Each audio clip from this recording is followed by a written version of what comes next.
Dans quelques jours, il va participer à ses 3e Jeux Olympiques. Une confirmation pour Yann Siccardi. C'est ici au Stade Louis II qu'il a fait ses débuts, ses premiers enchaînements sur le tatami du Judo Club de Monaco. Ses amis, sa famille le décrivent comme quelqu'un de réservé, d'appliqué et de constant. À 14 ans, l'enfant du judo monégasque décide de se perfectionner en partant étudier à l'INSEP à Paris. Un choix payant, un choix gagnant pour le compétiteur qu'il est.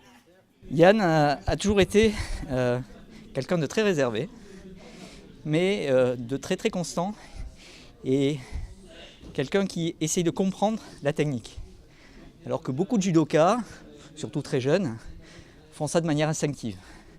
Yann, lui, voulait savoir pourquoi ça marchait, pourquoi il arrivait à faire tomber ses partenaires et ses adversaires. Et ça, c'est une marque de fabrique, parce que ça différencie un judoka appliqué, instinctif, de quelqu'un qui veut aller plus loin et qui peut aller plus loin.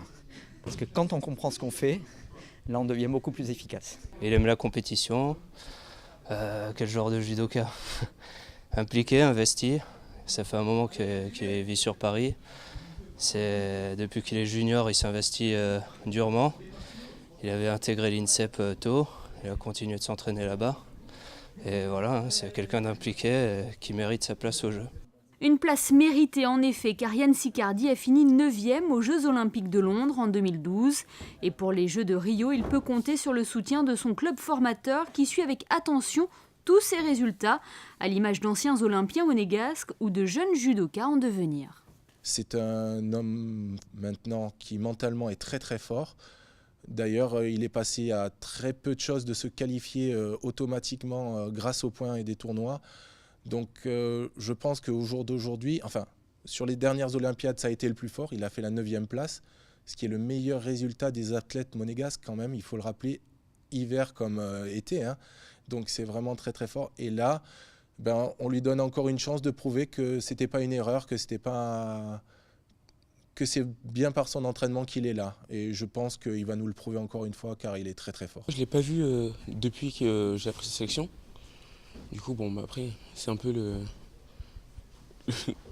grand du club, quoi. Enfin. Pour toi, c'est un grand judoka, Yann Siccardi ? Oui, vraiment, oui. Qu'est-ce qu'il représente ? C'est un peu l'idole de tous les petits du club. Tout le monde veut faire comme lui.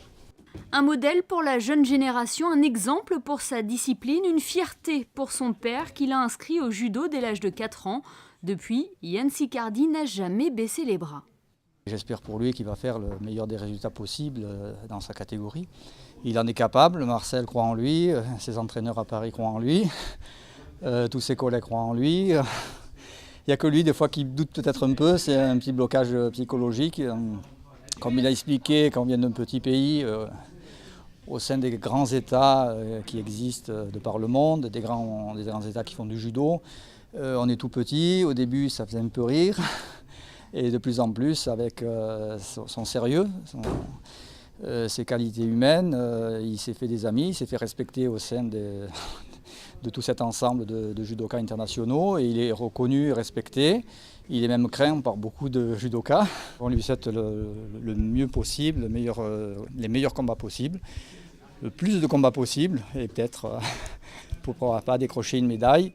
Et le Judo Club de Monaco sera doublement mis sous le feu des projecteurs, car en plus de la participation de Yann chez les moins de 60 kg, le tricolore, Loïc Pietri, combattra lui aussi sur les tatamis brésiliens. Loïc, fils de l'entraîneur Marcel Pietri, formé à Monaco et vice-champion du monde de sa catégorie. Allez, Yann !